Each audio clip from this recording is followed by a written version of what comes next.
نحمده ونصلي على رسوله الكريم اما بعد فاعوذ بالله من الشيطان الرجيم بسم الله الرحمن الرحيم رب اشرح لي صدري ويسر لي امري واحلل عقدة من لساني يفقهوا قولي رب زدني علما اللهم فقهنا في الدين آمین۔ قصص الانبیاء کی تمام ساتھیوں کو السلام علیکم ورحمۃ اللہ وبرکاتہ۔ الرحمہ اسلامک سینٹر کی جانب سے پیش خدمت ہے قصص الانبیاء، جس میں ہم انبیاء کے واقعات کو قرآن کے ٹیکسٹ میں سمجھنے کی کوشش کریں گے۔ ہمارا جو پہلا لیکچر تھا وہ آدم علیہ السلام کی تخلیق اور مقصد حیات سے متعلق تھا، جبکہ دوسرا لیکچر جو آپ کو سینڈ کیا گیا تھا اس کو اس ٹیکسٹ میں دیکھنا تھا، اس نظریے سے دیکھنا تھا کہ شیطان جو ہے وہ کیا ہے اور وہ کس طریقے سے انسان کو گمراہ کر سکتا ہے۔ تو یہ دو لیکچر، جس میں سے ایک شیطان والا لیکچر ڈیٹیل میں آپ کو سینڈ کیا گیا تھا، امید ہے آپ سب نے سن لیا ہوگا۔ آج اماں حوا کی تخلیق اور اس سے متعلق کچھ لوگوں نے کچھ باتیں، کچھ روایات مشہور کر رکھی ہیں، اس کی تھوڑی سی وضاحت ہوگی، اور اماں حوا سے اور آدم علیہ السلام سے جو غلطی ہوئی تھی اس کو بھی آج ہم ڈسکس کریں گے۔ اماں حوا کی پیدائش سورہ نساء میں اللہ تعالیٰ اس کی پہلی آیت میں ارشاد فرماتے ہیں کہ اے انسانوں، اس رب سے ڈرو جس نے تم کو ایک نفس سے پیدا کیا اور اسی سے اس کا جوڑا بنایا، اور ان دونوں سے کثرت سے مرد اور عورتوں کو دنیا میں پھیلا دیا۔ اس سے یہ بات ثابت ہوتی ہے کہ پہلے انسان سے دوسرے انسان نے جنم لیا، پہلے انسان سے دوسرا انسان پیدا کیا گیا، یعنی آدم علیہ السلام سے ہی اماں حوا کی، حوا علیہ السلام کی تخلیق کی گئی۔ تفسیر الطبری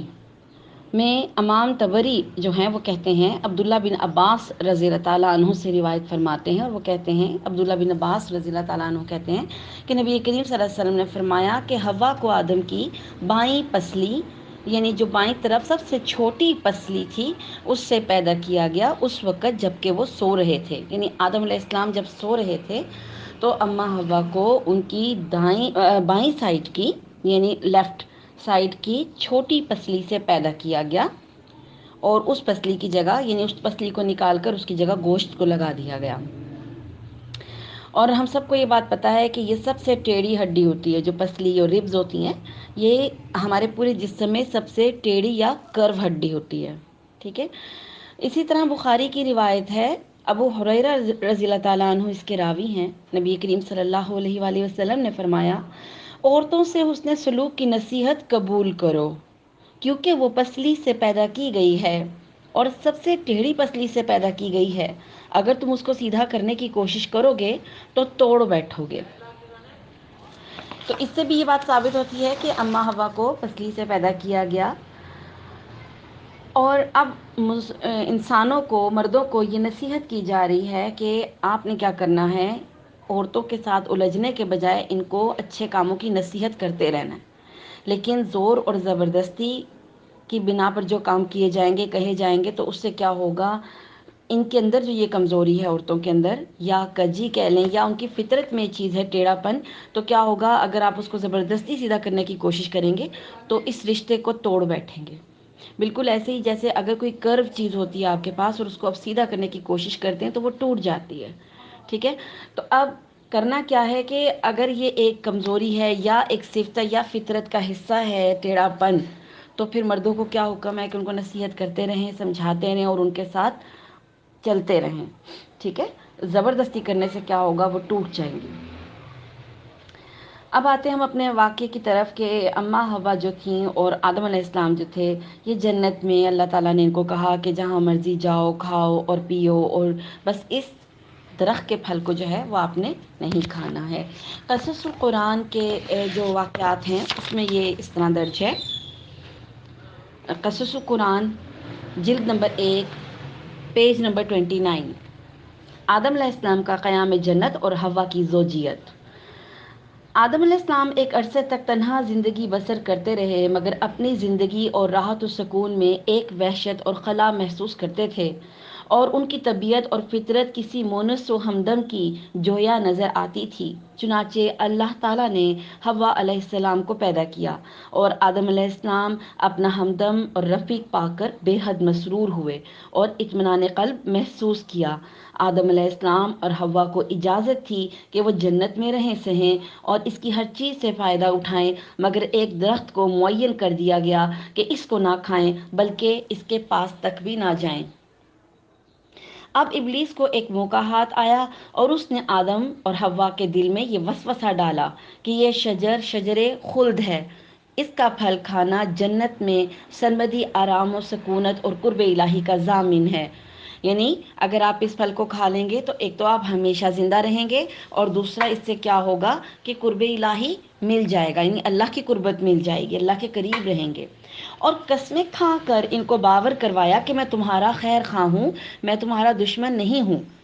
ٹھیک ہے، یعنی شیطان نے ایک جھوٹی قسمیں کھائیں اور کہا میں تمہارا خیر خواہ ہوں۔ اس پر کیا ہوا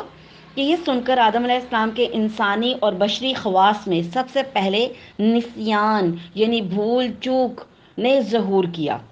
یعنی انسان کا مطلب بھی کیا ہے؟ بھول جانے والا انسان، نسیان سے یہ لفظ ہے، ٹھیک ہے نا۔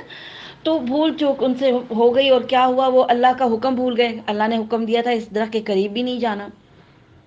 اور وہ یہ فراموش کر بیٹھے کہ اللہ تعالیٰ کا یہ حکم امتناعی تھا، نہ کہ مربیانہ مشورہ تھا، اور آخر کار جنت کے دائمی قیام اور قربت الہی کے عزم میں لغزش پیدا کر دی اور انہوں نے اس درخت کا پھل کھا لیا۔ اس کا کھانا تھا کہ بشری لوازم ابھرنے لگے، دیکھا تو ننگے ہیں اور لباس سے محروم۔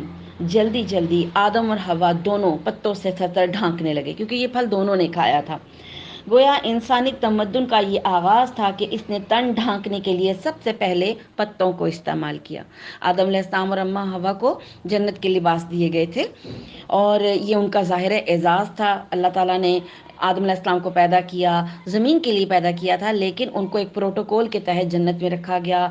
کہ نعمتوں سے فائدہ بھی اٹھائیں۔ اماں حوا کو بھی اجازت دی گئی اور لباس بھی دیے گئے، ٹھیک ہے۔ لیکن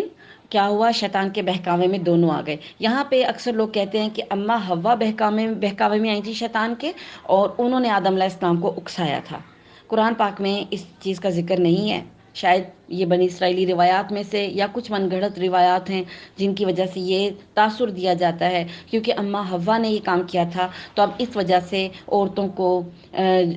ماہواری آتی ہے، ان کو یہ تکلیف سہنی پڑتی ہے یا بچے پیدا کرنے کی تکلیف سہنی پڑتی ہے، کیونکہ انہوں نے آدم کو غلط بات پر اکسایا تھا۔ تو یہ بالکل ایک غلط چیز ہے جو لوگوں میں پھیلی ہوئی ہے۔ اماں حوا کی طرف سے یہ بات نہیں تھی۔ اللہ تعالیٰ نے قرآن پاک میں خود بتایا کہ دونوں نے خطا کی، دونوں نے پھل کھایا، دونوں نے معافی مانگی، اللہ نے دونوں کو معاف کر دیا، ٹھیک ہے۔ تو یہ جو تحقیر کا پہلو خواتین کے لیے اس میں سے نکالا جاتا ہے اور عورتوں کو اس چیز کا مورد الزام ٹھہرایا جاتا ہے، قرآن اس کی نفی کرتا ہے۔ جی آئے قرآن پاک کے الفاظ میں اس واقعے کو دیکھتے ہیں۔ سورہ بقرہ آیت نمبر 35 سے لے کے 38 تک، آیت نمبر 35 سے 38 تک۔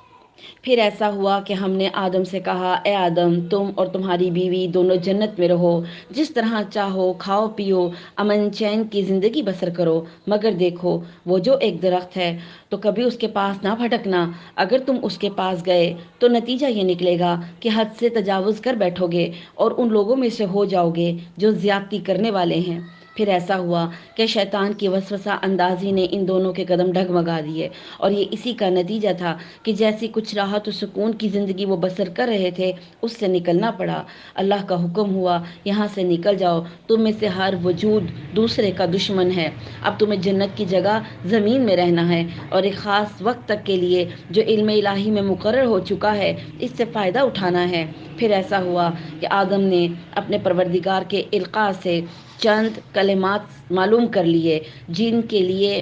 اس کے حضور قبولیت تھی، پس اللہ نے اس کی توبہ قبول کر لی، اور بلا شبہ وہی ہے جو رحمت سے درگزر کرنے والا ہے، اور اس کے درگزر کی کوئی انتہا نہیں۔ آدم کی توبہ قبول ہو گئی، لیکن جس زندگی سے وہ نکل چکے تھے وہاں وہ دوبارہ نہیں مل سکتی تھی۔ پس ہمارا حکم ہوا اب تم یہاں سے نکل جاؤ اور جس نئی زندگی کا دروازہ تم پر کھولا جا رہا ہے اسے اختیار کرو، لیکن یاد رکھو جب کبھی ایسا ہوگا کہ ہماری جانب سے تم پر راہ حق کھولی جائے گی تو تمہارے لیے دو ہی راہیں ہوں گی، جو کوئی ہدایت کی پیروی کرے گا اس کے لیے کامیابی اور سعادت ہوگی، اور کسی طرح کا ڈر نہیں ہوگا اور کسی بھی طرح وہ غمگین نہیں ہوں گے۔ ٹھیک ہے، تو یہ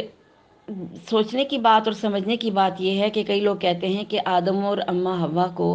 جنت سے سزا کے طور پر نکالا گیا۔ اللہ تعالیٰ نے آدم علیہ السلام کو اور اماں حوا کو ضرور سرزنش کی اور یہ بھی پوچھا کہ تم نے سرکشی کیوں کی، تم نے یہ کام جس سے منع کیا گیا تھا کیوں کیا، پوچھا بھی اور کہا بھی کہ اتر جاؤ، لیکن زمین پہ اتر جاؤ، لیکن کیا ہوا، ان دونوں نے توبہ کی اور اللہ نے ان کی توبہ قبول کر لی۔ یہ نہیں تھا کہ ان کو سزا کے طور پر دنیا میں بھیجا گیا تھا، بلکہ اللہ تعالیٰ نے فرشتوں سے کیا کہا تھا آدم علیہ السلام کی پیدائش کے وقت، ہم یہ بات پڑھ چکے ہوئے ہیں کہ میں زمین پر اپنا خلیفہ پیدا کرنے والا ہوں جو زمین پر میرا خلیفہ ہوگا۔ تو آدم علیہ السلام کی پیدائش کا مقصد ہی یہی تھا کہ ان کو زمین پر بھیجنا تھا۔ ٹھیک ہے، تو اب اس بات کے بعد، اس واقعے کے بعد اس مشن پر ان کو بھیجا گیا کہ اب زمین پہ جا کر آباد ہو جاؤ، اور جب اللہ تعالیٰ کی طرف سے وحی آئے گی، ہدایت آئے گی، کتابیں آئیں گی اور رسول آئیں گے اور نبی آئیں گے، تو کیا کرنا ہے، انسانوں کو راہ ہدایت کو اختیار کرنا ہے۔ ہر ایک کے لیے دو راہیں کھول دی گئیں، چاہے تو وہ اچھی راہ اختیار کرے، چاہے تو وہ شیطان کے راستے کو اختیار کرے۔ ٹھیک ہے، اور جو اچھی راہ کو اختیار کرے گا، اللہ تعالیٰ کا وعدہ ہے اللہ تعالیٰ اس کو جنت میں دوبارہ لے جائے گا، اور اس کو نہ تو کوئی غم ہوگا اور نہ ہی کوئی نہ تو اس کو کوئی غم ہوگا اور نہ ہی کوئی ڈر ہوگا۔ ٹھیک ہے، ڈر کا تعلق جو ہے وہ ہمارے فیوچر سے ہوتا ہے کہ ہمیں آگے کا ڈر ہوتا ہے۔ تو جنت ایک ایسی جگہ اللہ تعالیٰ انعام کے طور پر دیں گے جس میں اللہ تعالیٰ کا وعدہ ہے کہ وہ ہمیشہ رہیں گے، خالدین فیہا کا جملہ بار بار کہا جاتا ہے کہ اس میں ہمیشہ رہیں گے، یعنی ان کو وہاں سے نکلنے کا ڈر نہیں ہوگا یا کوئی ان کو نکالے گا نہیں وہاں سے۔ اور غمگینی کا تعلق یا غم کا تعلق ہمارے پاسٹ یعنی ماضی سے ہوتا ہے کہ ماضی میں ہم جو غلطیاں کر گئے